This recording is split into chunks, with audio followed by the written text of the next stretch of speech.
This episode of the Dicebreaker podcast is sponsored by Wild Bill's.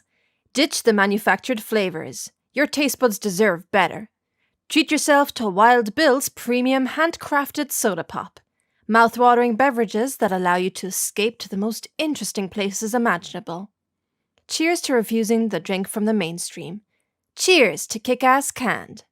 Cheers to being veteran-owned and operated. At Wild Bill's, flavor isn't everything. It's the only thing.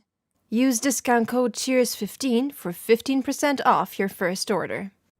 Filmed in front of a live studio audience, it's the Dicebreaker podcast with your host, Matt Jarvis. What? I could really get used to this. I think me and the limiter just cut out your applause there, but it's fine. It just became deathly silence immediately afterwards. And then whoop. Look, all I asked for is a slide whistle introduction when I appear, just whoop. Yes, it's Friday. It's this podcast. It's live at the moment, and if you're listening on catch up, it's not live, but we're happy to have you with us. Mm-hmm. Hello, how are you doing? Spoke to the audience and to you, Wills and Alex Meehan. Sorry, I'm addressing both you and the audience. It's a thing. It's how it goes. You've got to speak to the people in front of you, but also the people out there in the wider world. Absolutely. We are the people. We are the people. Yes, like the famous song. Anyway, I'm Matt Jarvis. Hello. We're back for another one of these. I'm joined this week by Wills. How you doing, Wills? I'm great. I'm seeing Apex Penguin posting some of our brand new chat emotes because Dicebreaker memberships are live. Exciting stuff. Mm-hmm. I'm also exhausted because I spent the whole day working and also lugging furniture up and down stairs because we've had removal men and stuff, which is fun. But as you'll notice, I'm in a new backdrop because I've moved flat. I've moved in with Zoe, so I'm now just in a little corner somewhere. There's no bed in the background for two cats to scrap on, just out of frame. Well, Toto and Rosie are moving in the weekend, so you won't see them just yet. My camera also appears to be flickering. I don't know why. I'll try pushing the USB in, but it's fine. This is an audio podcast first and foremost, so it's fine. Our valued audio listeners, but also our valued video viewers. Exactly. Good to have you with us. And Alex Meehan, of course, back for another podcast. How are you? I'm all right. I'm not exhausted because I wasn't moving. Well, good for you. Well, way to rub it in. Hey, moving is exciting. It's a new part of your life, Will. So it's not necessarily a bad thing. And think all that furniture moving. I don't know. You're impressing people with your strengths. It's raw lifting ability. You shouldn't feel sorry for me. You should feel sorry for Zoe because it's been non-stop works in this flat for the past month.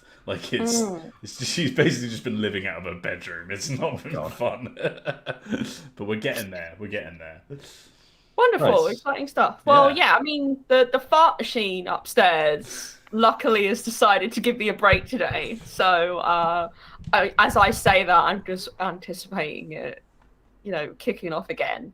But apart from that, I'm just enjoying this lovely weather because my flat is incredibly cold almost all the time, even this time of year. I was going to say, lovely is not the word that I've associated with the last week of weather. Wet, humid, just horribly sweaty. I'm going to level with you, Matt, me, and then everyone in chat. I'm very glad that cameras only film from the chest up because Look, I changed out of a tank top seconds before I jumped on this call. It's I just have to have. Top?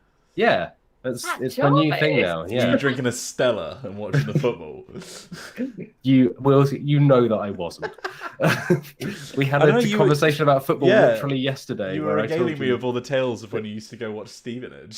Stevenage Borough. The only bit of football that I know is the Stevenage Borough football chant because I went to a football party at Stevenage Borough FC home ground. Incredible. And in the party bag that we walked away with was the Stevenage Borough football chant on cassette tape. Whoa! Yeah, Stevenage, lovely play by Stevenage. That's terrible. Wait, how long did that go on for? Was it just that? Oh, a long time. Yeah. No, I think my mum was subjected to it a lot in the car. My musical taste as a kid was essentially the Stevenage Borough football chant, the the first album by the Cartoons, famous for Witch Doctor. And then I think 90s techno occasionally, just like Ebenezer Good by the Shaman and things like that.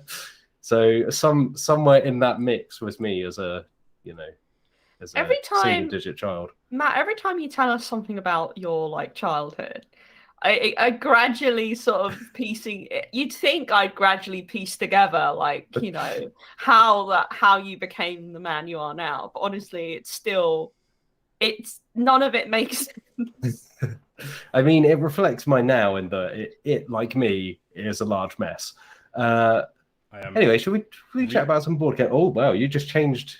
Yeah, something funky was going on. Everyone at home is going to see a frozen camera frame because I'm having to rechange my camera because it keeps flicking.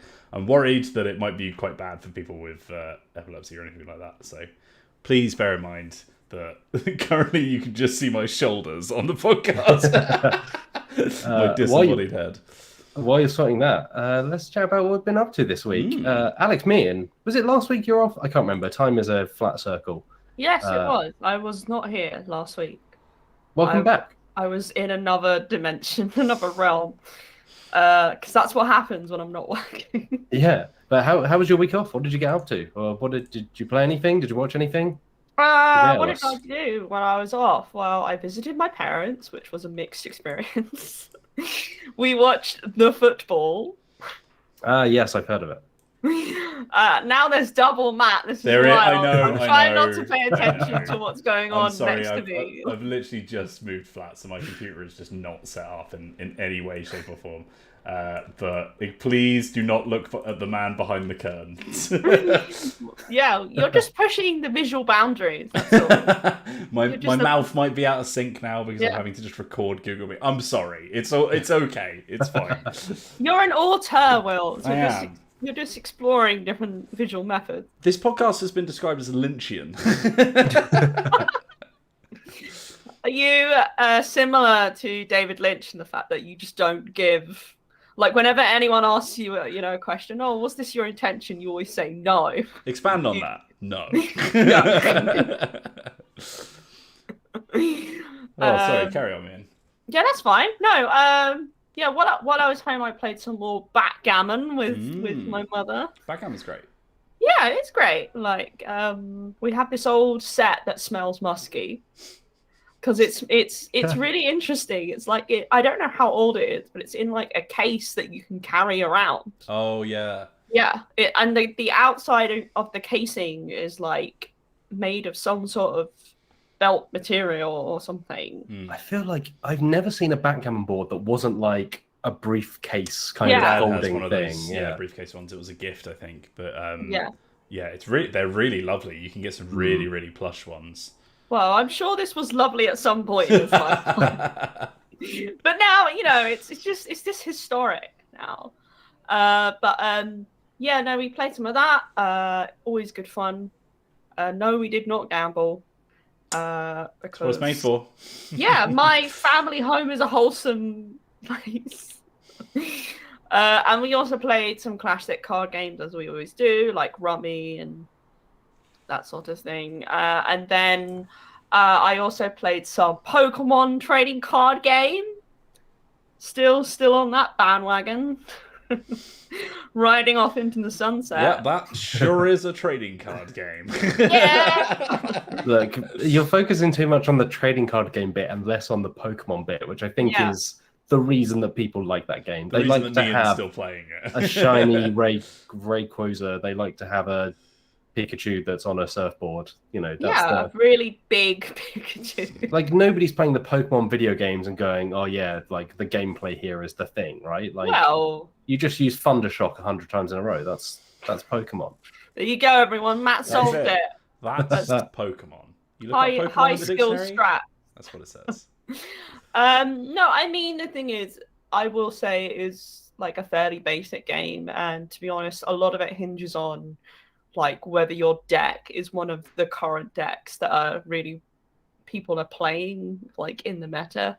I did write an article this week about the Pokemon trading card game. Thank you, Wills, for your interest. And just how it's like a really good way of getting into the game, because initially I was like, how in the world am I going to get into this like 30-year-old card game? And the app is actually pretty good. I mean, again, it looks like arse. We can say that. I mean, you said it now, so yeah, we've said it now. We've said it a lot of times. But it actually is pretty good in terms of teaching you the very basics, which isn't much, but like it just gives you a lot of cards to play with initially, which I think is pretty good. Considering like they want your money, that's the purpose of it being there, at least from like the business side of things. But I haven't like spent a single penny of my own money, and I've not really been giving any press things, at least digitally. And yet, like, I've managed to create some decks that sort of work. I mean, like, I did go online the other day to play against randoms, and I did not do very well, because one of them was actually running a cast form deck. Cast form is an interesting Pokemon because it can change depending on the environment it's in. That's in the video game, so it reacts to the weather changes. They do have like stadium cards in Pokemon, don't they, that affect both players? Yeah. So I was actually, it was interesting. I was actually playing against a deck where there was a stadium card that someone had in play that was affecting weather conditions, and then you have the cast form Pokemon and its different forms, which also means that you can switch out the different versions of cast form as long as you have them on your bench, which is also really useful. And at first I was doing pretty well because I had this deck with a Houndoom. It was like a Houndoom V version of the Houndoom. So it's one of Houndoom. So you know that card I played against you, Wills, that you really hated? Oh god, yeah. Your V card. Yeah, it was one of them, and the V cards are basically really super powered Pokemon that gives your opponents like 2 price cards if they manage to defeat it. Like so 2 points instead of 1 when they die, basically. Exactly. So I had I managed to draw my Houndoom straight up. I was like, oh, this is pretty good. I'm going to crush this idiot. Yeah, but you weren't playing against me this time, man. I know. And I was doing pretty well. I managed to knock out 3 of its Pokemon, of my opponent's Pokemon. And then their deck actually started. And they got the cast form out and the stadium card. And then I was sort of working while I was in the middle of playing. So I was flipping back and forth between the tab. And I just flipped back to the tab that the game was on. I was like, wait, where did my Houndoom go? It was dead. And I was like, and I just saw this little cast form fellow like sitting there. I was like, what does it do? And then it had this amazing ability that does like 170 attack or something ridiculous like that, and I was just like, no. And so for the rest, I did concede because I was actually playing to get screenshots for my article. So I was like, I kind of feel like this game is going down a certain not going to have any very like impressive screenshots. Yeah, just me getting dunked on repeatedly. And then I played against this other deck, which also dunked me, but for a different reason. I can't remember why. But it was very interesting to like see the meta actually in play, because in some of my research I was doing for the article, I was actually looking at like card lists that people were using in the championships that are apparently pretty big. Like there's some good money to be won, I think, in the Pokemon championships, as far as I know, because they've got big backing. Dollar.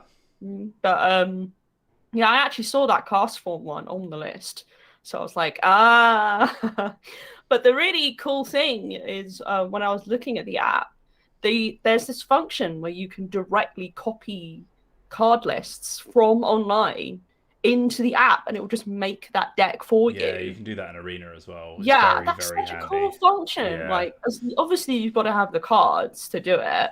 But like, I think I'd never thought of having that function, but I was actually, that's pretty useful as long as if you want to play like a high skill level. I am a mere scrub, and I mostly play Pokemon because I enjoy the Pokemon side of things.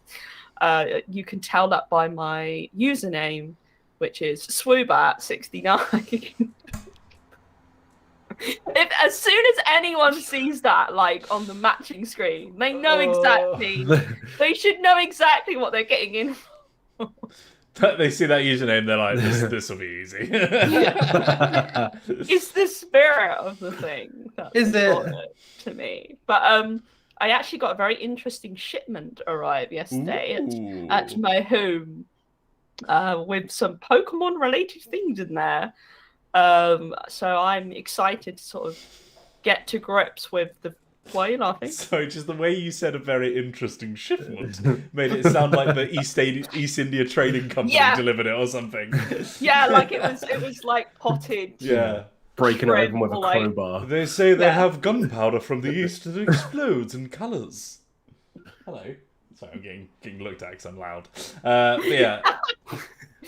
She'll have to get used to now, that. shocking. It's you bellowing Swoobat 69 down the halls. So I actually will be able to play some physical Pokemon as long as I can find someone willing to do that with me. Nah, you're right. We play a lunch game. You can't escape it, Will. Yeah. What we'll do is we'll play Magic and Pokemon back to back, so that we both get a taste. No, we have to play both at the same time. The multiple chess games. Yeah. Like you a choose, relay. you choose which game you're going to take your turn in. Pokemon, Magic, Keyforge, like Ooh. Yu-Gi-Oh. Yeah, Oh no! Just line them up. That's it. Like Nathaniel Levy said, Wills has been volunteered. There you go. You've got to do it. We'll say a lot of people are pointing out my dramatic lighting right now, as I've just got a window. That's what's lighting me. But yeah, that's mostly what I've been playing. Like, other than that, we watched Chicken Run last week. Oh, what a film! I mean, yeah. Literally, as we were watching it, we were quoting so much of it, and I was like, I haven't seen this film in probably about at least 5 years or longer, and yet somehow I seem to remember so much of it, and like still has my favorite line, which is, "My life flashed before the eyes. Is a body." I feel such a strong kinship with Babs as a character. Like, I feel like when I was watching her, I was like, this is the life that I wish I had. Of just blissful. Just blissful. Yeah, Babs is the ultimate, like she, is it Shimbo? Shimbo, yeah. Yeah. Shimbo is the nice way of saying bimbo. Yeah. She is a Shimbo, and I respect her greatly for that. Watching that, watching a lot of Schitt's Creek, which is great. Whenever someone says that name, I'm like, oh, because I always think you're about to swear. But it's Shits it's with fine. a C. SCHITT. It's all good. Yeah, I just started watching it on a whim last week, and then it was one of those shows where you just let it play. Yep. Binging, yeah. It did exactly that for me. Like, I went through the 6 seasons of it, just every evening, like a couple of episodes, just very easy watching, like enjoying it. Yeah. But just kind of like, you just kind of let it wash over you. It's like, yeah, these characters are kind of like fun to be around. Like, it's not blowing me away. Like, I'm just kind of like, yeah. Like, I'm not a lot of those kind of modern, like, American sitcoms. I don't find incredibly funny, but I do find them very engaging in terms of, like, they're easygoing. You can just let it sit in the background. But there are moments where I will, like, laugh. Yeah. Or just a gentle chuckle. a light overwhelming praise. Yeah, they're good just like background noise as well, though. If you're just doing something, like I did the same thing with Always Sunny. You just kind of have it going whilst you're like painting or something, Yeah, I didn't get on with Always Sunny. I've heard it doesn't really get good until like the third. Until Danny DeVito turns up. Until I think Dicebreaker mascot Danny DeVito turns up. Yeah, they managed to find a way of going beyond it, basically being the Cards Against Humanity of TV shows. Yeah. Like, they actually managed to find a good kind of little nestle. Yeah. And like give it another go and just start from season 3, because when I started from the first few episodes, I was like, I just don't like this. Like, everyone is awful. Like the difference with Schitt's Creek is that, like, obviously a lot of the characters have very dislikable traits. Like, they're not good people, but they're not fundamentally awful. Whereas in Always Sunny, I was like, this is just mean, and I'm not loving that. But maybe I need to skip to like season 3. It becomes a bit less. Like, it just becomes a bit more far-fetched and bizarre as it goes on, which makes it a bit less grounded, which makes it feel a bit less, like, slimy watching it. Do you know what I mean? Yeah. The karmic retribution comes in a much bigger way. The episode where they're at the swimming pool is still one of the funniest things. It has Also one of the funniest, like, disgusting slapstick jokes that I've ever seen on TV. I really should just watch it for the case of Danny DeVito being in it. He is incredible in it. He was born for that role. Because he just gets to be the slimiest, like, grossest, weirdest. Those are the roles that he just shines at. I'm sorry. I want to give a quick shout out. I did see him in the chat earlier to Chase for his excellent meme that he posted in TV Random the other day, because we got a press release for what we streamed yesterday, the digital adaptation of Hero Realms, and like in the press shot, I noticed like the player they had was D DeVito, and I was like, Danny, and then Chase got so I just started blasting and then put cards over the guns. It's so good, so good. Shout out to Chase. What we do about always a forever shout out to Chase. Chase is a wonderful good boy, and he plays along with our shenanigans. And some of our favorite chats inevitably on Slack are to do with the British American differences. We have so many food chats in the news Slack channel. There are so many things where it's just us back and forwarding, just like, do you know about this? And then Chase coming back with some kind of American creation that we've never heard of. It's us telling Chase that no, that is in fact not a real word, and he has made it up. Chase patiently explaining what ranch dressing is, or ranch sauce, or whatever it is. Did we explain? What was one of the things we were explaining? Greg's as a concept. Yeah, we had to explain Greg's. Greg's and Nando's. Yeah, the two bastions of British culture, fine cuisine. Because Chase had heard of the term Cheeky Nando's. Yeah, of course. Yeah. There was a really great part of, like, whatever year that was, 2016 or something, where, like, Americans were just like, what's a Cheeky Nando's? it was a fantastic little microcosm. I think they had interpreted it as something like sexual or like a Netflix and chill, but it really is the least sexy thing in the world. Like, it really is. It's the blandest. Like, now I'm coming out on fire and all cylinders now. That's it. Yeah, Nando's is the most boring, like, thing ever. I don't think it's fair to say it's not a sexy. Like, it involves sauce, right? It's not a dry. To me, like, there's nothing less sexy than like a dry chicken breast, or like, you know. No, okay, back up. Explain to me, right? How is an incredibly blando white version of spicy food? How is that in any way, like, exciting or engaging for your taste bud? I purely mean in terms of there's sauce involved. Like, I think much less sexy than a Nando's is like a beige dinner, right? Which is another thing, like, that we've discussed with Chase, like chicken breast. Yeah. I'm telling you, I would rather have beige dinner. Well, you're British, so that's different. Yeah, but because like beige dinner is like a fundamental cultural part of. In fairness, like, a turkey Twizzler is inherently sexy. Like, 100%. As is hoisin and crispy owl. I saw turkey Twizzlers. Crispy jalapeno space mix. I saw turkey Twizzlers in the freezer section of the co-op the other day, and I just got like a little thrill. Like, I could be naughty. I could be very naughty. Of course, Will's sweet browns. Sweet browns. No one else has any idea what we're talking about. Yeah, maybe we should. Was it Whole Foods? I will. Okay, right. Everyone, like, the majority of people, America included, are aware of Brian Butterfield diet plan. You know the one: hoisin crispy owl, bonbons. Artificial Quiche's Lorraine, 20 cheese omelette. You know the one.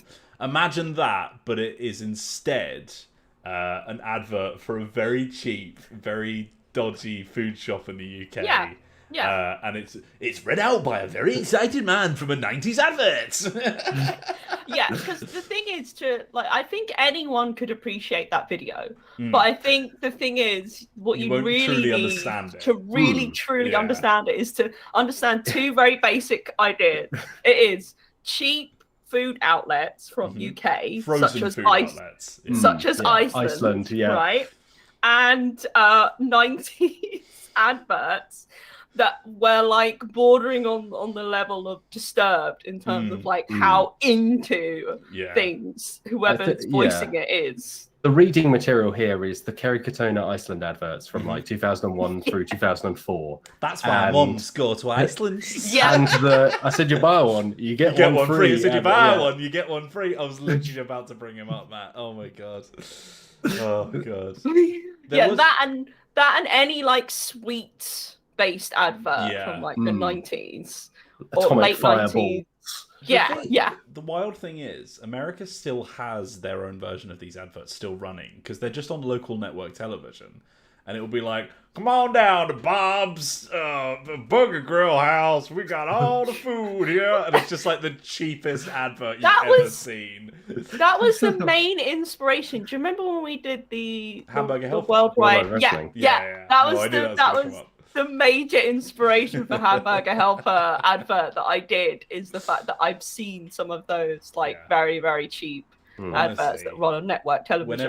Whenever I go to the US for an event, because I wouldn't go for any other reason, there's just that moment. Yeah, get dunked on, America. There's just this moment where like you're sat down in the hotel and you shut the TV on, and you're just sort of like dumbfounded watching these adverts because they're just so wild to me. Like they're so completely out of our comfort zone. Because the closest thing we have to like local adverts is like radio, so for example there are some indie cinemas that you can go to in the UK that are quite nice, and there's one that for example near where I grew up, and they will show like local adverts on there.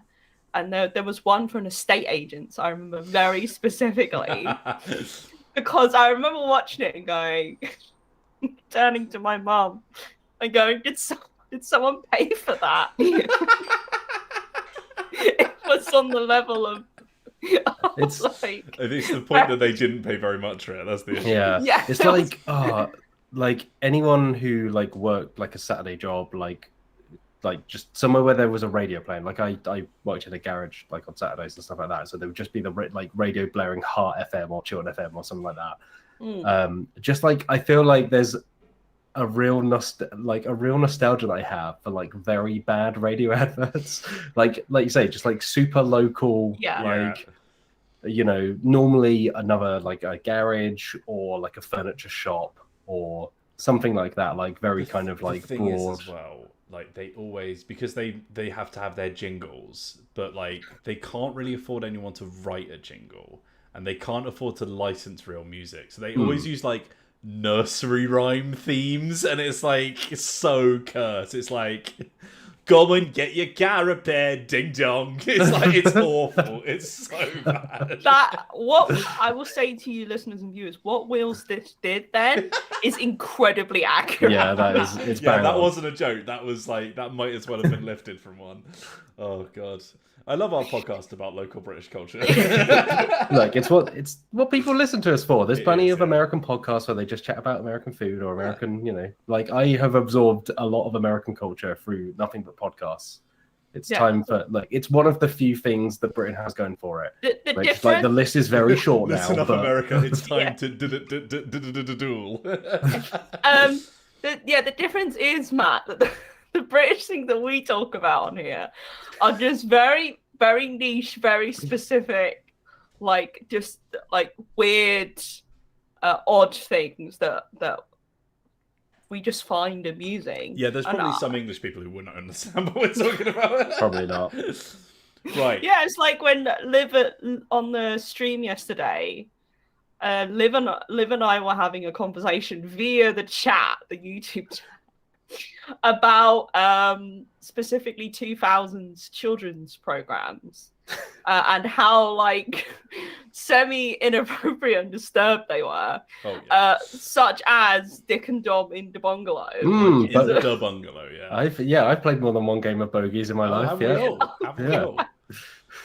I cannot express how big Bogies was. Oh, Is Bogey now? Question: is Bogies a board game? Because like, it doesn't involve physical components, but it's like it fits into the same category as something like Werewolf, right? It's a folk game, I think, is the folk game. Yeah. For anyone who's not aware, I feel like we've probably talked about this before, knowing this podcast. For anyone who's not aware, Bogies is a game in which you go into a public place where you're not really supposed to make any noise. A library, for example, is perfect. And you challenge each other to say the word bogeys. And I guess you could technically replace that with something else if you wanted to adultify it a bit. But then depends how much trouble you want to be exactly. For You start with a whisper, and then every subsequent bogeys by your opponent has to be louder than yours, and back and forth and back and forth. And then the winner is the last person to not bottle it, basically. So as soon as your opponent goes, no, there's no way I can go louder than that, then you win. So it's literally, it's just a case of like, how much embarrassment can you face? I genuinely remember being in like a shopping centre I think it was in like the catering bit or whatever. Sometimes there are some food places like next to one another, etc. And I genuinely remember sitting there and hearing two people doing a game of bogeys. And my friends were like, "Oh, do you want to go?" I'm like, "No, I need to know who wins." I'm invested in this now.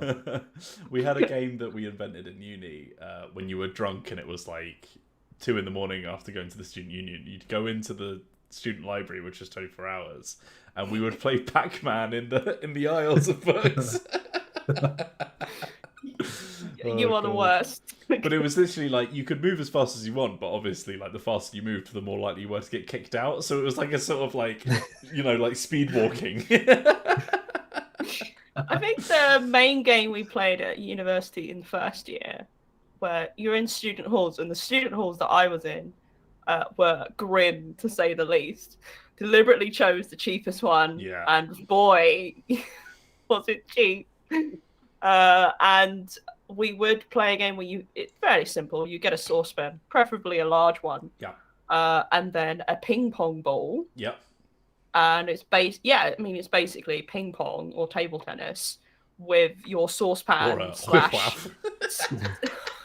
slash frying pan of your choice. And sometimes the smaller ones could be viable. If you wanted something that's a bit lighter weight and easier to switch. It's also about the force of the impact and how much is dispersed from the surface area of the thing that you're using. So you can technically get more power in the smaller it is. Yeah, exactly. You got less wind resistance. It's you want one of those little egg pans, really. Yeah.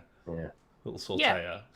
And then the universal secondary school game of wetting some toilet paper.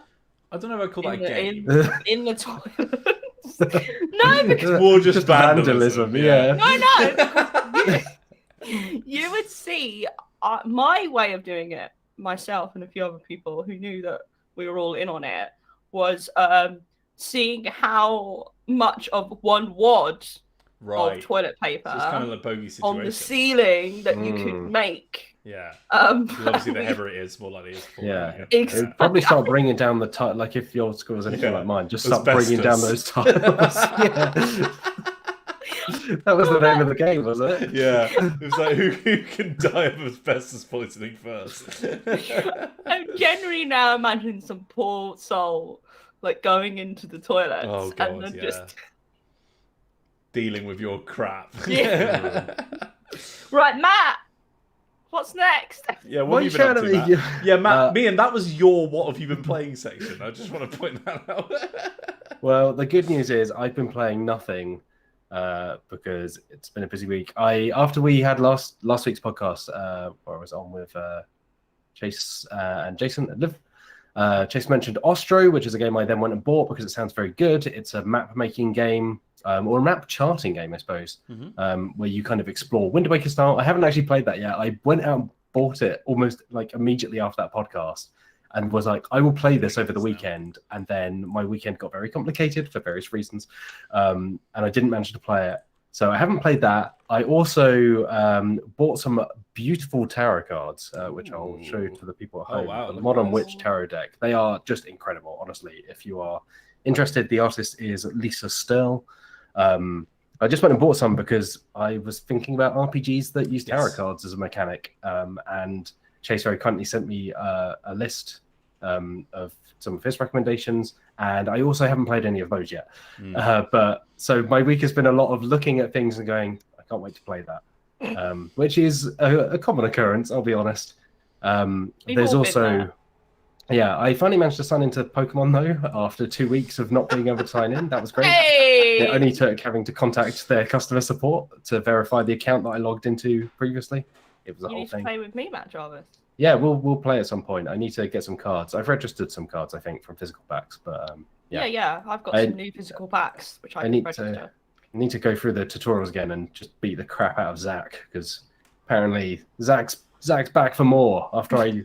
Zach is back! After I beat their one Pokemon deck last time. And then the other thing that I've only just got access to today, literally a couple of minutes before this recording, is an embargoed game that we'll hopefully have a review of sometime in the coming weeks. What?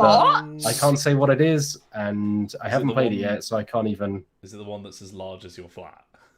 Yes. Yeah. It's the one that I spent like 2 hours on Saturday, like, just preparing for. That I don't know what more I can say. I don't want to break embargo by mistake. But yes, this week's been a whole lot of preparation and not a lot of playing. Wheels. Matt Jarvis. Oh, I'll tell you what I have watched, though, without getting into another thing. I started watching Ash vs. Evil Dead, or rewatching. Oh, yeah. Because I watched the first season and then never watched the second season. And I needed something to watch while I was exercising each morning because they took Full Metal Alchemist off of Netflix, boo. And that show it kind of gets Evil Dead, as in, like, it's very gory, it's very silly, but it also knows that Ash is kind of a scumbag, and like plays into that in some good ways. There is also some stuff that I don't like, that I don't think they do very well of. There's like some like kind of like grim, slightly transphobic stuff that pops up at one point, and it's like, yeah, that left a really bad taste. Did you know that there is an Evil Dead? There is an Evil Dead musical.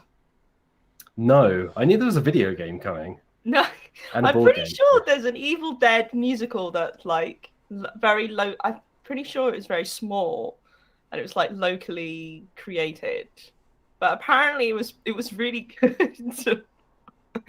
Like the people, the effects were kind of very charming in a kind of, that's a nice as a euphemistic. I feel like that is part of the Evil Dead charm, right? It's like I really like those films, but part of it is that they know that they're campy and schlocky and like, you know, that when you're time traveling into the medieval age and using a shotgun yeah, exactly, you know, like I think they get it. So I can see it working for a musical as long as they remain that kind of self-aware. But yeah, there's just a YouTube channel that I'm trying to remember the name of that is really great if you're interested in like how were weird musicals or ones that kind of like aren't so hot anymore made, and like there's a Carrie musical as well, and then there's kind of a big story behind that. Yeah, and it's there is a lot of musicals out there that you're like, really, that exists, and a huge amount of drama behind like its creation and inevitable demise. My friends and I were actually trying to find a date to watch Shrek the musical on Netflix together because the preview of that is quite horrific. The image, they've really gone for trying to capture the animation and visuals of Shrek with human beings. It really is. Every time I scroll past it, I get a little shiver of like.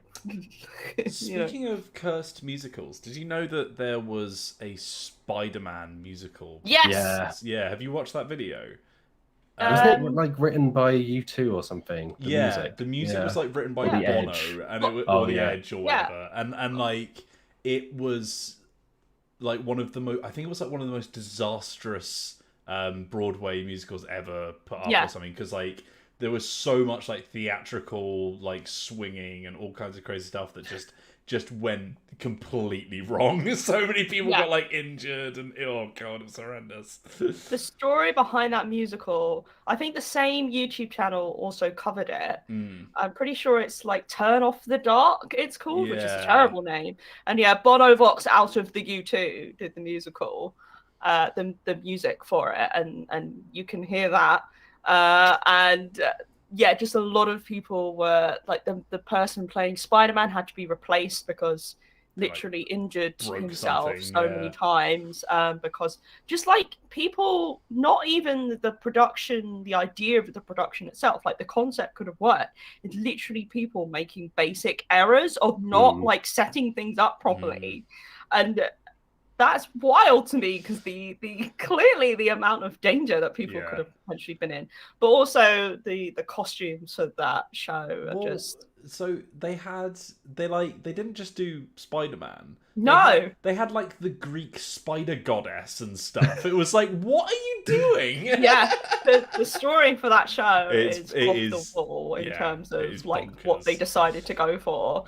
I think it's because they had quite a lot of hoity-toity kind of musical people involved who are like, we can't just do. We need to make it art. Yeah, we can't just do a Spider-Man story. But then you have parts where like the Green Goblin comes out, and the way he looks, Will's like, the way he looks is incredible. By the way, and he has a whole song where he introduces all these different supervillains, who then go on to not really do a lot. And they've all got like the most amazing costumes where some of them genuinely look like awful. It is something. It really is just incredible. I wish you hadn't mentioned the Green Goblin when I was halfway through drinking some water. Because that almost went everywhere. Anyway, Will's what? Quick, we're running out of time. So I've been playing more Arena. Oh my god, speaking of Arena, I was trying to remember why I wrote it down, and this is why. Last night I played a game, and there's a new card in the Adventures in the Forgotten Realms set, which is called the Lurking Roper, which is like a tree mimic or some... I don't care about D&D. Anyway, it's like a green card, and it's cheap to play, even though it's got good stats, because it doesn't untap until you heal. So you can only untap it, as in ready it back up, when you heal yourself. There is a card that they, like, whoever I was playing with has combined it with, which is a mutation card from the... Oh god, what's the Beasts pack called? Matt, help. No, not Pharos. Yeah. No, Pharos is the Greek one. Pharos is Greeks. Yeah. What's the monsters? Land of Monsters. Don't know. Are you talking about Lair of Behemoths? Something like Lair of Ikoria. Behemoths. Thank you, Chase. Ikoria. That's it. So there's a mutation card in that, in which I think it's something along the lines of tap this creature to deal like X amount of damage, where X is the number of times this creature is mutated. So what they did was they mutated the Lurking Roper card, which untaps whenever you healed, with the mutation card where you can tap it to deal damage, and then gave it lifelink, which meant that I had to sit there while someone just like did damage to me 1 point at a turn, tapping, untapping, and I refused to hit surrender because I was like, no, you have to sit through this awful crap too. I'm not going to be the only one who suffers. Wow. And it's literally broken. Like it just ends the game, but you have to wait 20 minutes. And I was like, oh god. That to me, that is one of the things that puts me off trading card games in general. Where like people find really unfun like strats that work incredibly well, but they just don't seem very fun for literally anyone involved, like either the person doing them or the person on the receiving end. It's literally just oh, well done, you found a way of like winning the game almost every time. Mutation is one of my least favorite mechanics in general, because it is just like basically, if for anyone who hasn't played Magic, instead of playing a creature, you play it on top of or below another creature, and you just combine all of them into one mega creature, and it's horrible because it's like every time this creature mutates, do 20 things, and it's like, oh god. I find it, it's kind of fascinating. It's the same thing with like people who hack video games, which like it's not very fun. It's kind of just like a dick move thing to do. But it's that kind of fascinating thing of, I'm really intrigued by the fact that you can do this by exploiting this bit of code or this combination of cards. Like, that's really interesting. But to be on the other end of that is just not very fun. I kind of wish there was almost a space for people to do that. It's kind of not like hacking, because it's like it's part of the game. Like, it's in the rules. Like, they're not cheating. It's just the problem with a game like Magic, where there's so many cards and so many mechanics and so many things that have just been built up over time and time again. Like, you can just put one card out and think, yeah, that's fine, that seems like a normal one. And then just, like, because of the hive mind of the millions of people who play, someone will see that combination, and it's just like, bam, game's broken. And it's like, oh, God. And, like, there are ways you can deal with it, obviously, but, like, because I didn't have one, he basically just won the game. The problem is they were so focused on whether they could. Yeah. They did not think about whether they should. Yeah. That's the problem here. But, no, that sounds like you're having fun with Magic. Yeah. Well, no, apart from that, I had a good time. I've gotten back up to Platinum, which is, I think it's Platinum. Yeah, the one below Diamond. I think the highest I've ever gotten is Diamond on Ranked. But I'm in Platinum again. I haven't really been playing all that much. But more importantly, myself and Zoe, who have been playing Arkham Horror, we've been playing the Dunwich Legacy. We finally finished it, and we had the most epic finale. Mild spoilers, although I'm sure you probably could have seen this coming, for a campaign in which you have to deal with an Eldritch God. But an Eldritch God turned up. Whoa! And Zoe shot it in the face like 5 times with a lightning gun. And we literally killed it, and it had to run away. Whoa! Oh, and then we died because it's, Eldritch Horror. But we were like, it was pretty epic. We basically had, because we've been building these decks up for a while, obviously, because it's a campaign. And Zoe bought the lightning gun, which is like one of the most expensive cards, because it's like, I think they go up to like 5 XP costs, so that was one of the 5 costs. And then it costs like 6 to equip or something stupid like that. But it improves your melee, like your fighting ability by like 9 or something. And then you do like 3 damage each or something like that. So it's massive.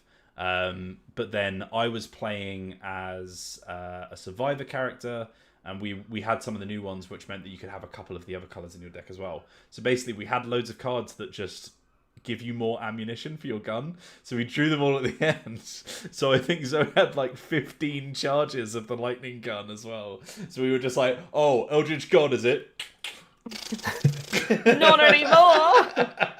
I do like, it's one of the things that I really like about the Arkham Horror Files stuff is they'll play it very po-faced for a lot of it, and then just like throw this wild stuff at you and just be like, go for it. Yeah, of course there's a lightning gun. But that was fun though, because it was like, I think this is why I really love Arkham Horror, because you can, quote unquote, break the game, but nobody suffers, because like you're just beating an AI, like it's a much nicer way of playing games like that, where you're building like these broken combos, but nobody else has to sit through them. You know what I mean? Yeah, and it's so punishing the rest of the time, right? That it's like getting one over on the game. It's kind of like Dark Souls, right? It's like at some point it's like, oh, we earned this because we like fought our way through.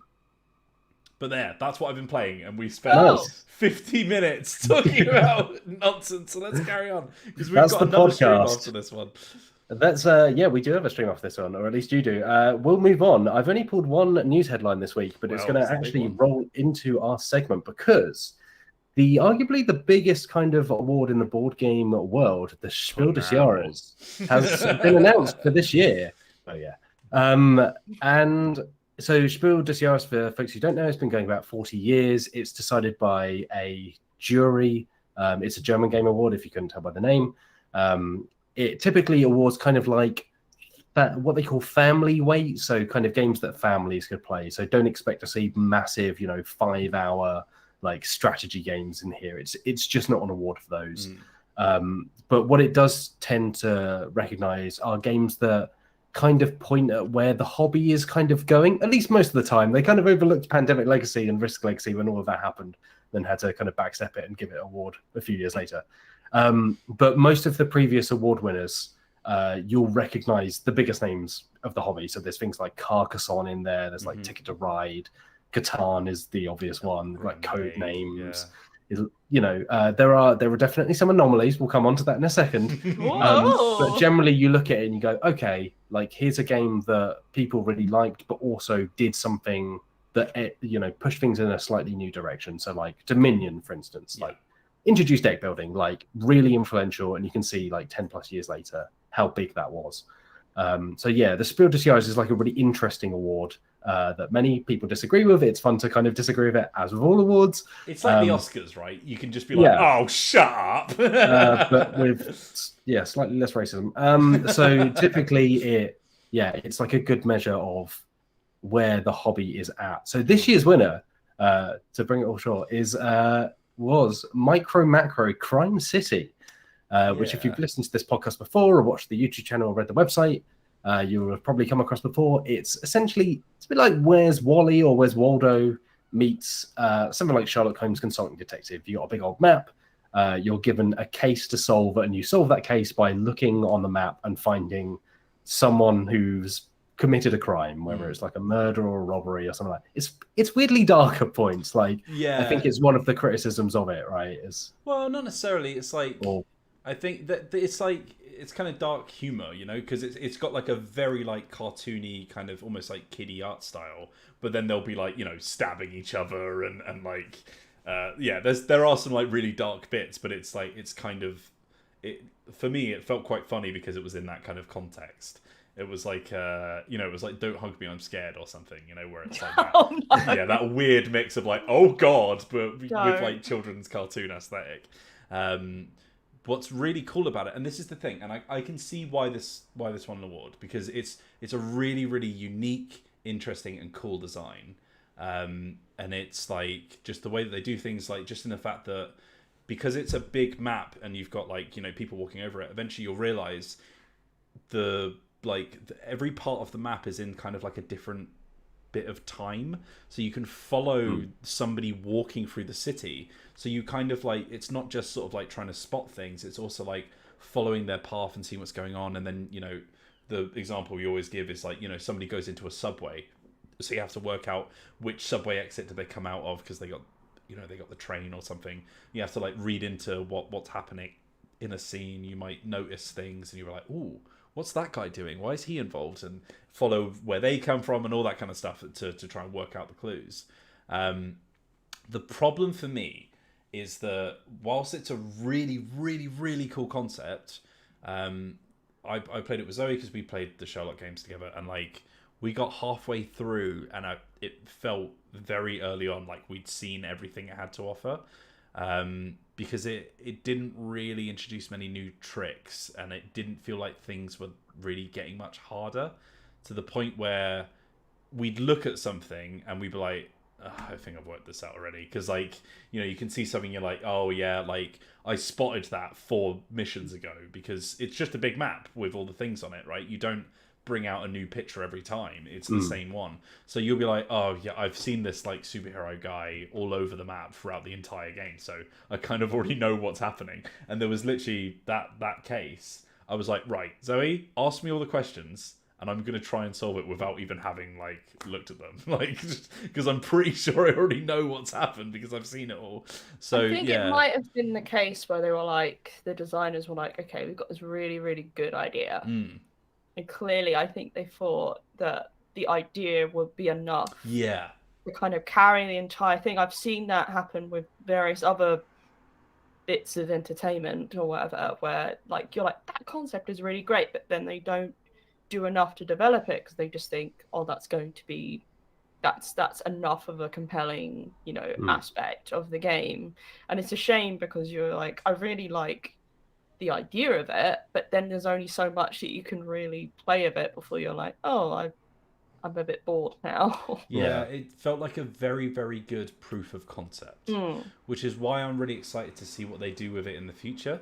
Yeah, there's a new game. Exactly, yeah. There's a new game coming out. Is it a new game or is it expansion? I think, well, it's technically a new game, but it's just the same series, right? You know, it's like a new Sherlock or something, right? But yeah, I think they need to now start building on it and have some new ideas. Yeah. Maybe instead of having one mega map, like, you know, bring out a new smaller map every time or something like that. You know, yeah, or maybe there could even be a way that they're connected.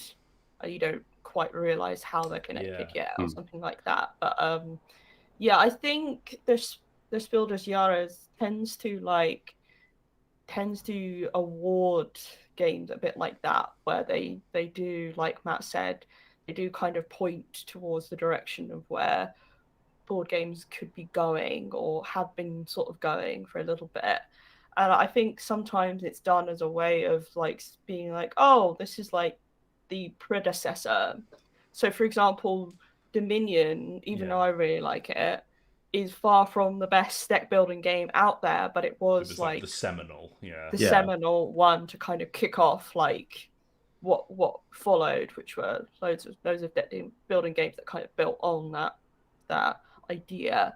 And I think this might be a similar case where Micro Macro is kind of doing something at a very basic level. Yeah. And hopefully other games will kind of follow suit, because I think the Spiel des Jahres does tend to award creators that do look outside of the box in terms of what can a board game be. I think they do, which I'm perfectly fine with, because I'm not someone who's like, a board game has to be exactly like this for it to be of worth. Like, I think it's really interesting when designers do look elsewhere for inspiration and try things that aren't just heavy or another Euro game or something like that, because they're a dime a dozen. And I think Micro Macro, that kind of style game, is very accessible to lots of different people. 100%, and I'm definitely into that. And it is nice to see these new types of board games come along that are playing around with what you can do in a game. It's why I'm someone who's quite supportive of app-based games, at least when they do things that are interesting, like the, oh my gosh, I always get them mixed up. Is it the Unlock series? Unlock uses an app, yeah. Yeah, where they're doing like detective Chronicles of Crime. There's those series that are like, oh, we're going to use an app to kind of look at this physical thing in a new way, or like look this thing up. And I think that's a really interesting development in the tabletop space. Matt Jarvis, what do you think? Yeah, I mean, like I say, I think awards are hard. Like, I have to give some benefit of the doubt. Like, the Spiel des Jahres is definitely, over the years, you can look back at some of the choices they picked at the time, and they seem very odd now. Yeah. Because, you know, hindsight is a wonderful thing. You look back and think, oh, that game has just completely faded away, and a different game that came out that year actually ended up being the one that sparked a trend or really blew up. There is kind of like I've been anecdotally, I've spoken with folks in the industry before, and I think it's been suggested that the winner of the Spiel des Jahres, like, typically it will take a game from selling maybe like 10,000 copies to selling like 100,000 copies. And obviously things like Catan then go on to sell millions and millions, or, you know, Ticket to Ride sells like 20 million or something like that.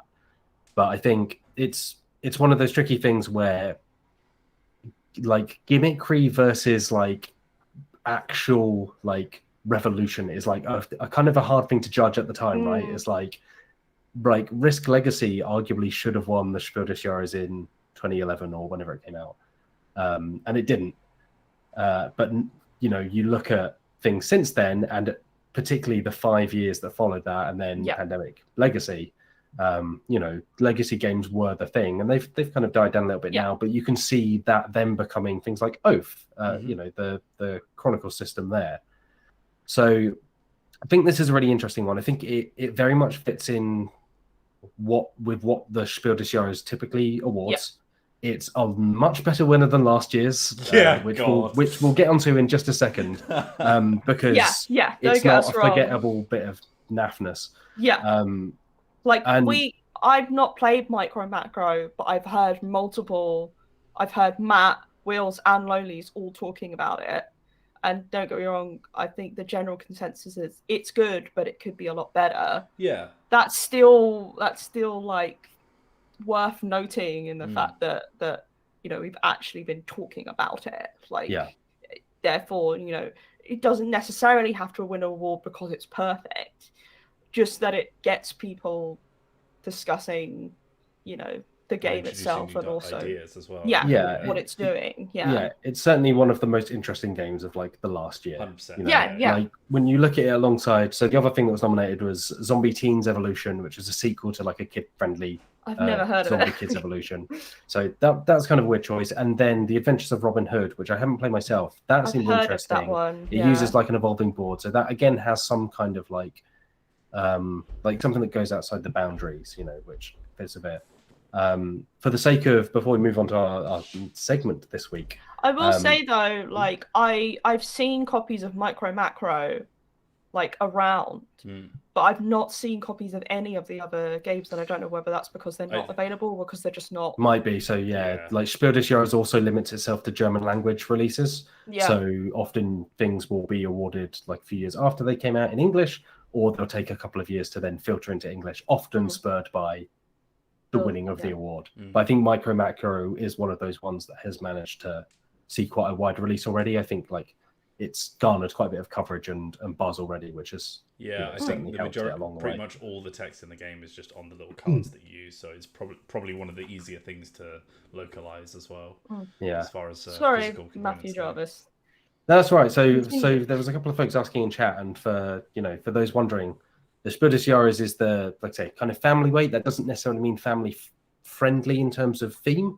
It just means that typically the kind of complexity level of it is more aimed at, kind of around the age of 10 and up. That kind of. It's like you don't have to be like a board game fan to be able to learn. Exactly. Yeah. There is a separate Kinderspiel, isn't there? Yeah. Kinderspiel, which was awarded a month ago, which I think we discussed at the time. Children, which I've immediately forgotten. What was it? Hedgehog Roll? Was it Hedgehog Roll? I don't think it was. Dragonimo. Dragon. I couldn't. I keep trying to call it Dragomino rather than Dragonimo. Which is interesting because King Domino won the Spiel des Jahres a few years ago. So again, kind of a sequel in the same vein. And then they also have the Kennerspiel, which is, I think, a connoisseur's game of the year, but I tend to call it like expert. So that's more of your kind of like folks who are into board games a bit more heavily. You wouldn't necessarily see it on the shelf of like your local supermarket. It's something that you might have to seek out a little bit further. But there's been some really odd picks, like in the past for the Kennerspiel for sure. Like we talked about on this podcast when they put The Crew, which we thought would be a perfect Spiel des Jahres game, and was put in the expert category. So it's like a lot of it is, as Matt said, awards are hard, but like a lot of it is sometimes you'll look at it and you'll think, what?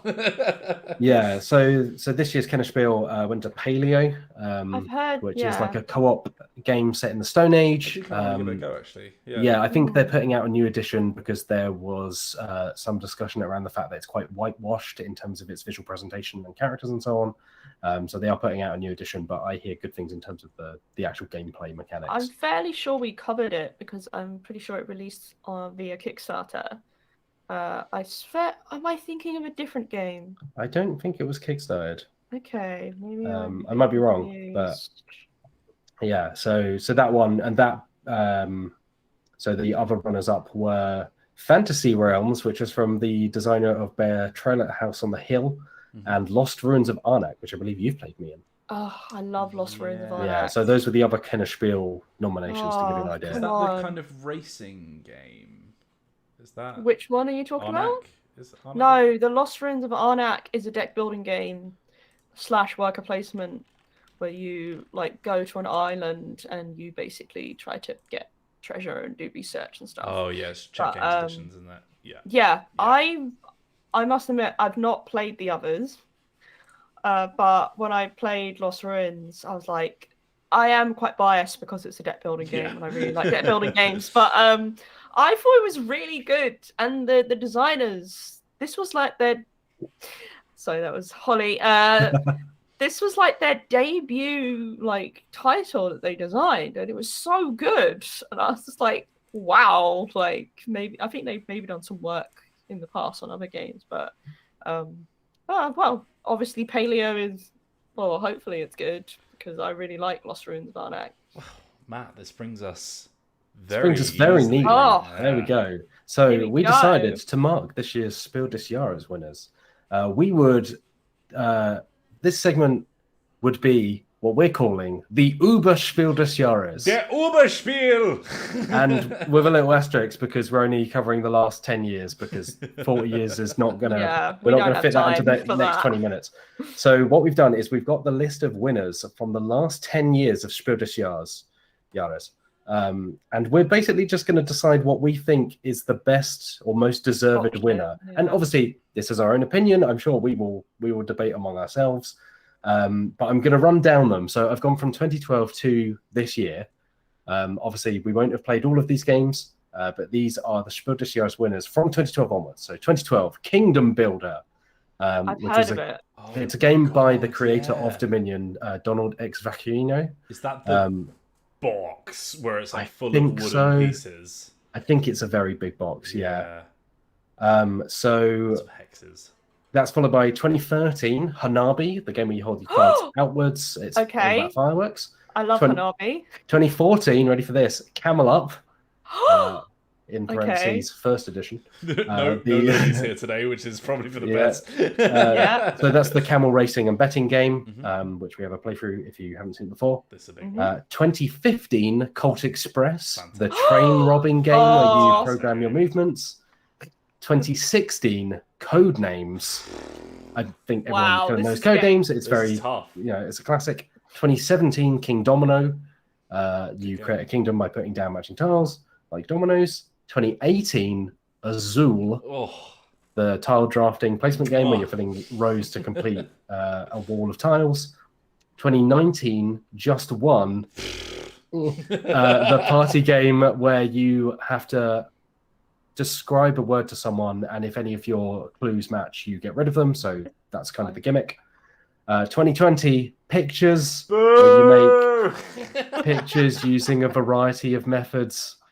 And 2021, Micro Macro Crime City. Sorry, the live audience are getting a bit rowdy behind me. we're going to be right. So shall we just slice off those last three, yeah? Yeah. So that's what we're working with. Those are the last 10 winners of the Spiel des Jahres. Sorry, ladies. So what are your initial thoughts on, are there some that we can immediately knock out? Yeah, there's some dead weights. We just described that Micro, fair enough, but it's not exactly going to be winning any titles, so we might as well get rid of that. Pictures, I think we can all probably agree on.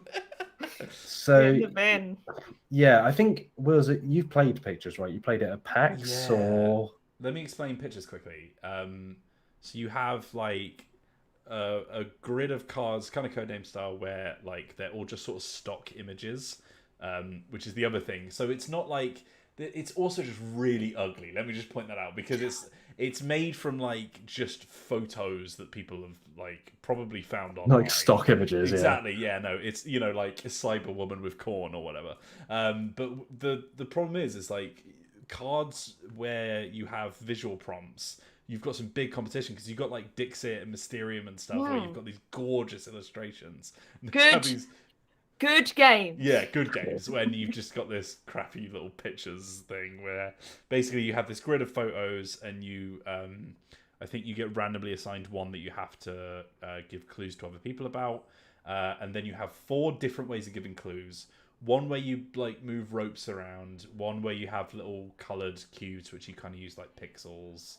And it's just it's a bit fine. It's a bit it's a bit like that game Paranormal Detectives that we played that also wasn't nowhere near as interesting. that had an interesting concept but it didn't quite work out. Yeah. But Pictures doesn't even have an interesting concept and still doesn't work out. So yeah, I think those are gone. I would say, Just and one. like it's a bit of a free for all now, but I'm gonna say just one can go. Yeah. I've warmed to it a little bit, but it's very Fine. it's very simple, and not simple in like necessarily a good way, just simple in a kind of like Just you get your bland. fill within 10 minutes. Yeah. Yeah. There are other games that do the kind of give a clue to describe something much Yeah. better. Yeah. So I would say just one goes. Like even that game that we played that was done by Scorpion Mask. Oh my goodness. Decrypto? No. Oh No, not Decrypto was also Decrypto. great. Masterword. Masterwords. Masterword Even is that, very like, good. Masterwords is good. Despite becoming a pariah after that, let's play, I really enjoyed it. Masterword is fantastic. I Yeah, think it's like really, really good. I would rather play Masterword Yeah. than like just one or something. Honestly, I think Decrypto is overlooked in the Swedish Jahres. When did that Decrypto come out? is I really haven't good. bloody played it. To be A honest. few years ago, like 2017, 2018 I've maybe. heard so many good things about it. It's really good. And It's, it's This got the might red be- film. This might be controversial, but I actually like Decrypto more than Code Words. Code names. No, Code Names. I would- Sorry. No, yeah, that's I- absolutely fair. Yeah. Okay. I think it's a really good game from what I've heard. Because I just think Code Names is so beloved. Don't get me wrong, Code Names is great. I'm not like, having a go about Code Names, but I genuinely think Decrypto is like a better. I think another Yeah. thing with Code Names for us, we've played it. All of us have probably So played much. it so much. I think that it's we're the just- Dominion yeah. thing as well, right? It's like Codenames is kind of brilliant because it's such a simple concept. Yeah. But since even in the few years since it came out, other games have then like Decrypto taken that concept even further in a way that's really exciting. But I still think it's worth keeping there because of the sheer like amount of times and also the fact that I've been able to play it with people. Yeah, I would say of this list, Codenames, like of the last 10 years, Codenames is probably the most like Catan in terms of just pure. Everybody's played it. Yeah. You see it available everywhere. in shops Will that never don't stop normally being sell sold. board games. Exactly. Yeah, I think it's one of those real breakthrough hits. Yeah. That's like it will continue for the next 10, With 20, 30 years to that be in popular. mind, I think we should probably axe Kingdom Builder. Yeah. because I think- it's kind of just gone into obscurity now. Yeah, no one remembers it over any of these others. Yeah. Yeah. And to be honest, now, Meehan, I know you said you liked Hanabi. I don't really. I'm not really that fussed about it. I think it's a bit I'm happy- like, oh, I- this is nice. Like, okay, no, right. Back off, right?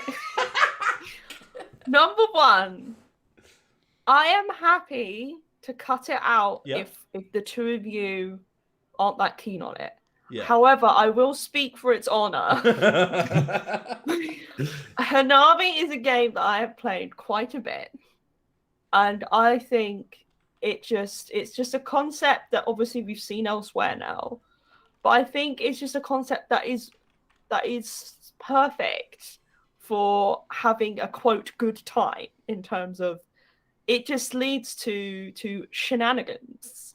Like I think it is a game that has a lot of potential for just genuine like pure fun. But I'm happy to cut it out if you two aren't that keen I on think it. with that in mind, though, like compare that to Colt Express and Camelot for shenanigan having. Like, I actually like Hanabi more than I like Hanabi more than Camelot. I'm gonna say it Wow, that's big Because- words. because I think I actually like the simplicity of Hanabi more. However, I agree that if you two aren't that keen on it, I'm happy for it to go because we all really like Camelot. So Yeah, I will have to admit, like I've tried to play Hanabi a couple of times and not in a number of years, and it just never did the thing for me that it seemed to do for other people. Yeah. Like I can respect it, but I I've just always had a personally, good time with it. I just never had that experience. And might like, be a sort of yeah. Marmite situation where it's like some people just don't really gel with it, and I think if that's the case, it's just not up for the Über Spiel, you know? yeah. Fine, Yeah. like One it's day, fine. like let's play in the office once we're back in the office sometime, Yeah. because I would love to see in it what other folks see in it. So I obviously like not everyone is into the whole concept of you can't see your own cards, and it is heavily reliant on the other players' abilities to like play the game well. But I think because it's relatively short, I think that helps with Yeah, that. that's true, I yeah. think that's a big part of games that maybe can be a bit hit and miss with their concept as long as they don't go on forever. that I 100%. think that it's not necessarily, going to tank it completely. But I'm happy for it to go if you're not that keen. Yeah. So now this is getting... Okay, this is getting hard. I'm going to say King Domino can go. Yeah. I love Queen Domino. I was going to say, I think you would for me be the personally, biggest it's better. defender of it, yeah. And I think King Domino is a really good... I think it is a really good game. It's a really good concept, but I don't think it hangs in with the rest of these. No. It's not. It's not an Uber. It's a very solid, enjoyable game, but it's not going to change the world. Yeah. Sorry, 2017. Okay, so we're down to 2014's Camelot. It's 2015's the semi-finals of the Über Spiel tournament. Woo! Azul, Codenames, Colt Express, and Camelot. The Triple C. So 3 C's in a row. I think I've already got my horse in the race. And I wonder if you can guess. I wonder what you can guess it might be. I'm actually not sure. It's going to be Colt Express, isn't it? Thank you, Matt. It's going to be Colt Express. It's going to be Colt Express. Think Colt Express is absolutely fantastic. Is it, though, better and more significant than Codenames? That's the problem. Yeah, I agree. Because Codenames is such a big deal. Do you know what I mean? Wheels, okay. For now, ignoring the code name shape, elephant in the room. The check game in the room. What would be your personal favourite? Is it Azul? I bet it's Azul. Azul is fantastic. But again, I feel like it's too specific. Do you know what I mean? Like, I think Azul is a brilliant game. I'm asking you what your favourite is, not...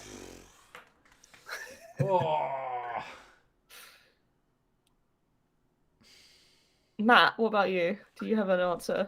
Well, I'm going to say here that I really love all of these games. Yeah. But I think the bottom of this list is Camelot. I think Camelot is a really fun game, but I don't think it is as good as Colt Express, Codenames, or Azul. I agree. But I think you get the same level of wacky entertainment from Camelot that you do from Colt Express with less buy-in. Wacky entertainment, no doubt. Like, I think you're like absolutely on point there, but I think Colt Express is a better game system.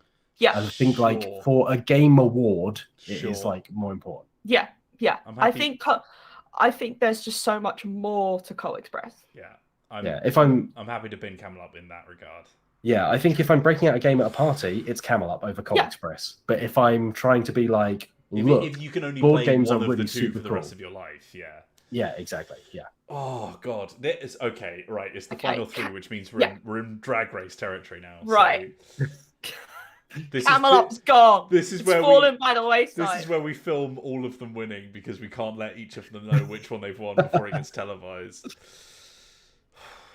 I think Wheels is Codenames. That's it. I think you. The problem is, like, Codenames. I know that, like, I feel like we have a slight aversion to it because it's like, it's Codenames. You know, you don't want to be obvious, but like, it is. I don't think there's ever been a situation where someone would say, "Do you want to play a game of Codenames?" and I would say no. Like, it's just, even though I've played it to absolute death, it always entertains me. It's just such a good game, and it's just so accessible.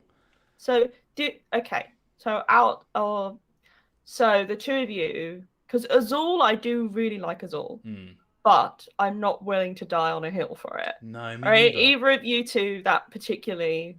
I think Azul is a better game system than Colt Express, but if I were to introduce a game to people, I would pick Colt Express first because, like, let's be real, like, visuals make a difference, theme makes a difference. Azul is about tiling walls. Colt Express is about robbing trains and having fun, and it comes with the 3D kind of stuff. Like, I think Colt Express is fun. Like we were saying with Camelot, it has that sense of fun. Azul, I think, is like a very good game for people who like board games. You know? And I think the thing for me is, like, Azul's, you need quite a specific scenario to play it, really. Like, if I was like, let's have a proper board game night, I wouldn't bring Azul.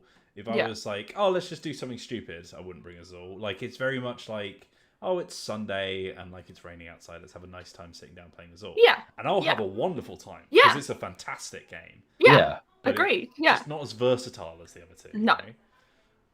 I think Azul has to.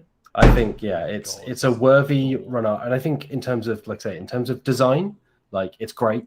Like I think it's an incredible game, but I don't think it's in the balance of like big, popular, and important. I just want to point out that Matt Jarvis' wife has turned up and said it's the trains, isn't it, Matthew? Colt Express only has one train. It's the way she uses Matthew specifically. Yes, I got him in trouble. It's because I got rid of King Domino. Sarah likes King Domino. So are we saying as always? Yeah, I've knocked it out. Okay. Here it is. Right. Okay, so it's between Codenames and Colt Express. This one's going to a penalty shootout, lads. I can feel it. My goodness. So cue emotional music. I love Colt Express, right? Mm-hmm. This is a game that, as someone who gets really stressed by actually having to like think about, because essentially it's a coding game, which on its surface to me sounds like the most boring thing in the world, right? However, I've always had a good time with Colt Express, regardless of whether I'm actually doing well or not. And a lot of the time I am not doing well in Colt Express because I still like struggle to get my head around how it works. And I don't think that's the game's fault. That is the way that my brain operates. It's not very good with like keeping track of, okay, this card has been played and this card has been played. However, I think it just has the potential, regardless of all that, to still be an enjoyable experience where there is plenty of wackiness. And also, if you are actually taking it fully seriously, you can also do that. Also, it has a 3D train. And the artwork is great. And there's a character in it that I love very much, Ghost, who is a big inspiration. Ghost for is overpowered, I would McGinty. Okay, now the thing is, what you said there, you could be very good at Colt Express. And I would hesitate to agree. Because I think that there is a certain point where you're just like, whatever, it's Colt Express, because I think at some point you do just have to go, if like luck's not on your side, then you're not going to win, so whatevs. And I did not finish. Okay. My apologies. However, there it is. Slow-mo, I'm falling off my horse into death scene. This is the bit where it's like, in like kitchen, Gordon Ramsay, Hell's Kitchen, there it is. Yeah. When they're like, yeah, we've done it, and then he goes, however, and they're like, oh, they're like, oh no. I will bow my head and accept that Codenames is probably a better pick than Colt Express, purely for the fact that it is much more accessible. Yeah. I've played it with people who don't usually play board games. I would never try and play Colt Express with them. Also, it's the type of game that is a lot more universal. And I respect that in board games because I favor much more the approach of everyone should be able to enjoy this and have fun, over the approach of like, technically this is a more polished engaging experience. So if you two why did you think that was you? That was you projecting. I think it is a more polished experience. Codenames? Yeah. No. I think it is. Its simplicity is the key, right? It's Minesweeper meets elegant word association. It is elegant, don't get me wrong. I just think Colt Express, because there is more going on there, they had to pull so many more strings to get it to work. Sure. Whereas Codenames, because it's got such a simple concept at its core, it's just a lot more difficult to mess something like that up. So and again, this is me agreeing with you that Codenames is a better pick than Colt Express. Personally, I would pick Colt Express. That's because I love the Wild West stuff. I love the 3D train, and I love the kind of antics that can go on with it. However, I do think if we were picking Über Spiel, Codenames is a better pick. Matt Jarvis, what do you think? I can see Will's is teeing up something. Well, yeah, no, I just wanted to like. I feel like we're approaching this now as like, oh, it should be Colt Express, but you know, you can't. No, that's just my perspective. You have your own, mate. No, because now I wanna like fight Codenames Corner and like show why it's such a good pick. But Matt, go ahead. I think I think the reality of this is that like Codenames isn't my favorite game on this list. Like neither is Colt Express, to be clear. Like I like Colt Express a lot. I think Codenames is like an important game in that kind of like very highfalutin kind of like I say, it feels like one of those games that is almost monumental for the hobby. Like Colt Express, fantastic game, like has more of a wow factor if you're trying to introduce it to your friends. You get Codenames out, it's a bunch of words on cards. Like it's very flat. It doesn't have any like visual panache. It's, you know, it doesn't really pop. But I think it is one of those kind of timeless designs that you look at and you just go like, wow, like how did no one do this before? Like how did it's just like wow, like this was not a thing before Codenames came around, and even though there are like formats now that have like, you know, rejuvenated it and pushed it in different directions, they haven't made Codenames obsolete because it's still such a just like diamond of a game. Do you know what I mean? Like apart from just, you know, like a generic theme, you can't really pick much away from it. Like there's not really many flaws to Codenames. This is the crux of the matter, isn't it? In the case of like my favorite game on this list is Colt Express, right? So that's why I'm like, I love Colt Express. And I love Colt Express because of a myriad of reasons. Whereas Codenames I love specifically just because of the way it works. Like, and I agree with you in saying that it has had way more influence. It's still very much present today. It's still a game that I've seen in various areas of the world, whatever. Like, it's still got so much staying power. Don't get me wrong. Like, there are plenty of people who still really like Colt Express. Like, there's a new version of it coming out. It's not dead by any means. But it doesn't have the same kind of impact that Codenames have. And I really like Codenames. Like, some of the best gaming moments I've had with my friends has been because of Codenames. And especially moments where you know someone so well that you can say such a specific clue and they get it. And that is such an amazing experience to have pulled that off. And also, like, there's an online version. Like, it's one that, which also resulted in one of the funniest experiences of my life, where the poor thing was trying to exist and someone was just re-entering their name over and over again because it wasn't reloading it. And I think their name that they were putting in was McLumps. And at one point there were 32 McLumps in that room. So that was that. I mean, that's not really got much to do with Codenames, but like it's still attached to it. So yeah, I agree with you. Codenames does deserve it, not just because I'm going, oh well, ho hum.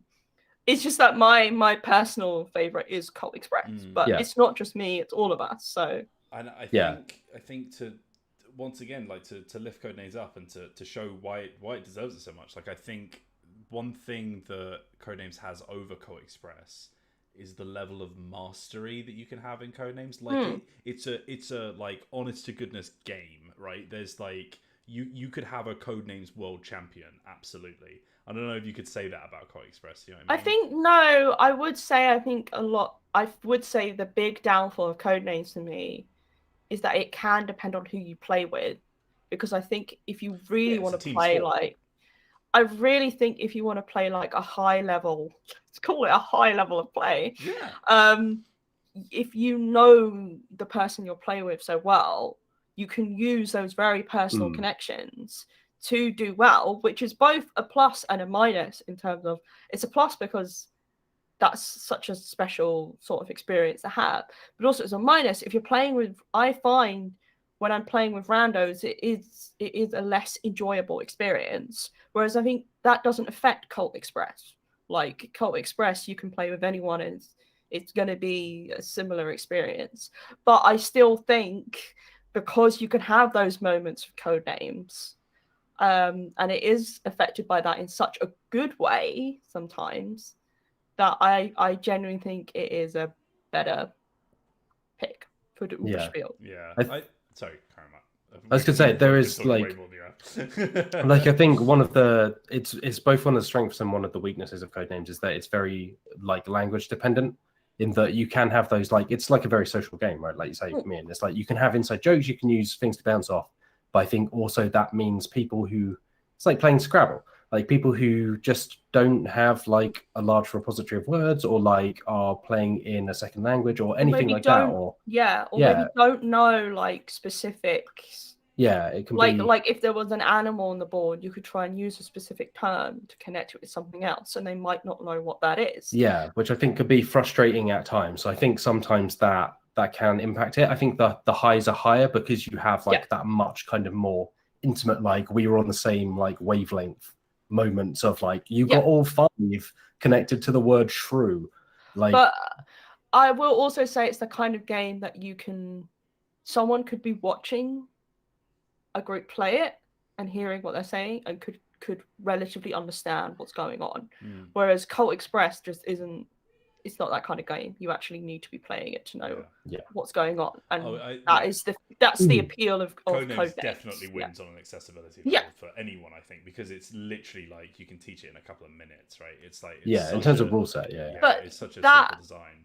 I think that key element of the fact that someone could watch and hear like a group play it and could understand what's going on. That to me is so important without being taught it. Like actually being able to watch and listen to what's happening, could understand. Like that to me is what makes Codenames such a special experience. Yeah. Well, congratulations, Codenames. The Über Spiel des Jahres for 2012 through 2021.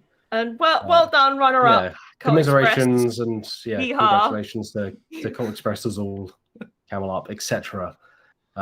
Yes, this is fun. Maybe at some point we'll do it for all of the Spiel des Jahres ever. My God. But that'll be a much longer thing. Über Spiel. What we do is we go in blocks of 10 years and we have like a group stage. And then it goes into knockouts. Preliminaries. You have to draw them out of a big thing. Group A, Group B. Yeah. I think actually breaking them into decades probably makes sense, because there'll be certain trends that run through decades, so they're more comparable to like trying to compare like Hare and Tortoise from 1979 to something like Codenames from 2016. Like everything will have changed on in 30-40 years. So maybe we'll do something like that, but maybe not. We'll see how much time we get. Matt, and then we could do betting on it, right? We could do a betting business. We're not going to get into betting. Oh my goodness. All right. We've overrun a little bit, so this week I'm afraid we will not have questions. But if you want to fire some questions over for we can do one question. It's up to you. Have you got time, Wheels? Mr. Wheeler. We can do one 5-minute question, and the door is going to slam again. Yeah, there it is. We've also got Zoe screaming. It's gotten a lot more noisy.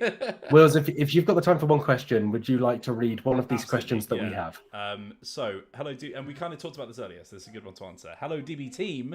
What are your thoughts on going easy on someone when introducing them to a new game? I remember teaching a good friend Magic the Gathering for the first time using my black discard deck. You horrible person. And he hasn't asked to play since. I'm not surprised. I feel like there's a balance to be struck between crushing someone new versus them feeling like you're truly competing against them. Curious to hear your thoughts from Roy, he, him. Thank you very much, Roy. And thank you for putting your hands in as well. Yes. So, yeah, this is a really important topic, I think, for introducing people to games. Because, Zoe, for example, will physically shout at me if I go easy. She'll be like, don't you dare go easy, I want to win. Whereas like some people will just be like, what the hell, man? And it's like, I think that's a very valid stance to have, especially in those situations where it's like, hey, I'm going to introduce you to this game by making you experience the absolute worst aspect of it. Yeah. I think, and it can really put people off. I mean, like my friend played a game of Scythe, a game which I love. and they played against like I think it was an expanded game of Scythe. Wow. So it had the expansion. So there were more people than usually you're meant to play against, and they were all pretty well versed in the game. And they were crushed subsequently and never want to play it again. And I think that's such a shame because I really like Scythe and I think they could enjoy it if they just didn't have that experience maybe. And I've seen that happen with Cosmic Encounter as well, which can be a notoriously mean and nasty game. And I don't know, I think it just depends on. I think what happened with Scythe was like fundamentally not good in terms of like that's a game that is very, you know, you can micro sort of plan things. It's incredibly intense in that sense. I think maybe preparing people for like what could happen. Wales. Okay, so people at home are not actually going to hear this, but Zoe is screaming at Resident Evil in the background. But Matt and Meehan are getting treated to it, but I'm muting my mic in OBS. So. What do you think, Mr. Jarvis? Yeah, I think it's definitely, it can depend on the group, right? It depends on the people you're up against. Like, I think it's one of those things where you, like, no one should ever be setting out, like, I personally, the way I feel is like, I don't play games to win. Like, I can be competitive as anybody, like, and get into the spirit of it, but like, oh, you can do some mean things, man. Oh yeah, like I can be a complete dick. Like, that's just the way it goes. But I think if it ever felt like that was tipping over into like the enjoyment of it being the crushing of someone else, like that's a different thing. Like, I think introducing people to games, the most important thing is that they have a good time. So like, if going too easy on them means that they're not going to get the full experience, that is bad in itself. I think but going too hard means they're just not going to actually learn what the game is. Like, yeah, nobody masters a game on the first time through. Like, it's just. I think it depends on like the game. I think if they're like, okay, I want to play something where there is a lot of potential for very like high skill play, let's call it, or you know, something where you can really get cut into the meat of the game. I think just making them aware of the fact that, hey, I've played this a lot. This is a game that like you have to play it multiple times to be any good at it. Like Terraforming Mars, for example. First time I played that was with some people who were very well versed in Terraforming Mars. Matt is smiling. And didn't do amazingly well. But like, I think just being aware of the fact that you're playing with people who have played this game a lot, and just I think sometimes it can depend on the person like going into it. Like if they're being beaten in a really mean, like cruel way, then I can see how they might be like, okay, I don't want to ever do this again. But at the same time, I think when you're getting into a game that is heavy and also a lot of people that you're playing with are very well versed in it, I just think you should maybe expect not to do amazingly well to start with. Just try and like have fun and think, oh, maybe in like 5 games time, I might, you know, have a much more of a chance of winning. Like I'm like Matt, I don't really go into games to win them. I'm more just going to the games to kind of experience them. Winning is like just a nice sort of consequence. Only, you know, that changes when I've played a game enough and I'm like, okay. Yeah, I think the other thing as well, right, is that and people feel differently on this as well. It's like when you're introducing someone to a game, like I've never understood people that are like, oh, like no takesies, backsies, like you can't undo your turn. It's like, just, it's a board game. Just like if someone makes a mistake, just let them take it back. Like, as long as it's not like 20 minutes ago and it's going to be a massive fuss. I think like that's a whole different issue, isn't it? It's like there's a difference between I'm going to play properly against you and even though it would be very easy to just do that differently and it wouldn't really affect the game. You did chess rules, you put the thing down. That's just being a knob. Like I think that's being a knob in any circumstance. Even if that's super like high level. I do think that's viable when, for example, if it was myself, Matt, and like the 2 people we play Root with. I mean, obviously we play that like on the app, so there is you can take back things and everything.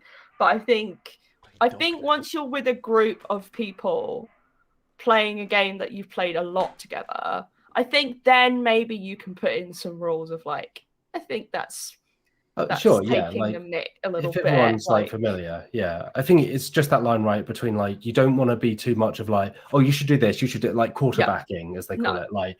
But if someone wants that guidance, you could just be like, hey, like just in case you don't know, you know, if someone knows the rules a little bit better, you could maybe point something out as a suggestion without being like, this is the one move you should make. This is how you min-max it. Yeah. Like, don't be that person. I mean, let people just enjoy games, for God's sake. Like those kind of games where you do that sort of thing are the kind of games where you'd say to someone, okay, if you really want to actually get into this, then expect to play this like multiple times. And every time you play it, you'll learn a little more. That's much more enjoyable than telling them exactly how to play the game, because you don't learn anything that way. You're not playing the game, you're just being told how to do it. I think so. Sorry, Karen. It just depends on the game. Yeah, but it depends on the player as well, because like sometimes you'll have people who are obsessed with winning, and I think that's why they struggle. Whereas like when I teach someone a game, if they beat me first time, I'm like ecstatic because well done. Yeah, because I'm like, first of all, well done, but second of all, like it means I've taught you well, right? Like it's you know, validation. But my biggest thing is like, especially with the situation I named before, like if you've got people who want to be played against properly, but you know it's going to be a real struggle. Like, just think about how you GM an RPG, right? Like, you will fluff rules and you will make things harder for yourself and stuff, but you don't tell them you're doing it, right? You can just sort of be like, you got me. Oh, I missed it. And if you're convincing enough, then, like, it will make people feel really good about the game, because someone is much more likely to play a game again if they either won or were really close to winning than if they got absolutely ravaged, you know? Yeah, I mean, I would generally say if someone was less experienced in board games in general, keep the kind of board games that would like crush you. Like, for example, Scythe is the kind of game that if you don't do certain things early on enough, you've basically lost. Like, that's it. I would keep those kind of games aside and be like, maybe we go on to these when you've played some other ones first, because it is just, a lot of it is developing that kind of mentality where it's like, it's not always about winning. If you lose, it's not the end of the world. And it's more about like learning how you can get better. That's actually the enjoyable experience. Yeah. Then like just being, we're going to play this and you're going to get crushed and then you're going to hate it. Yeah, and it's like that just sucks for everyone, because then you don't have anyone to play against anyway, and like they've just had a bad time. Like it's the worst on all cases. Like So maybe with your Magic game, maybe pull out one of your decks that isn't like going to destroy, but isn't a total. Well, so I played Liv recently, and like Liv had like built a deck and was like, I really want to try it out, and I was like, oh, okay, cool. So I picked one of my decks, and obviously like because my deck is quite high level, it was like, oh, this is a bit of a whitewash. So eventually I was like, sorry, I'm gonna pick one that I don't even remember what it does, and we'll just, you know, like, because I want you to feel like you're playing someone who you would be playing if you're in like Matchmaker or something, right? Rather than like, oh, sorry, you have to play someone at platinum tier now. Rather than a high level. Rather than a very top level player like myself. But yeah, no, I think we'll leave it there so that we can start getting ready for the next stream, which I would just remind everyone, we have got a sponsored stream coming up with Steam Forged Games, who make the Animal Adventures RPG and miniatures, which is basically if you want to play Dungeons and Dragons but be a dog or a cat or an otter. Yeah, or in this case, like an alpaca or an albatross. All sorts of great stuff. We are going to be live designing a model for the new Watcher class, which is based. I don't know if I'm allowed to say that, but it's based off The Witcher. So you know, it's a monster hunter. It's very obvious, like they know what they're doing. But I don't know if there's a legally distinct. Legally distinct. But yeah, so come and join us for that. It's going to be very, very, very good. Myself and Liv are going to be taking your suggestions from the chat of what the 3D modeler does with it. And there's another door smack. We're going to be taking your suggestions from the chat of what we actually put on this model, because we've got one of the 3D modelers from Steamforge making it live with us. It's going to be really, really cool. It's very cool. So come and join us for that. It will be going live in just over an hour. So look forward to that. That's why I was Whoa. like, whoa, we need to hurry up. And I was like, oh, no, wait, I've got an hour. I misread Yeah. the time. 5 p.m. You get the BST. wrong time, Wills. 5 p.m. BST. 1 hour and 15 minutes from now, we are going live. So yeah, come and join us for that. But if you're listening to this in retrospect, In the future. then you can just watch the replay on youtube.com/Dicebreaker. Yeah. But, well, I'm looking forward to that. But we will leave it there so you can go and prepare Wills. Thank you for joining me today, Alex Meehan. It's been wonderful. I feel like I've learned so much.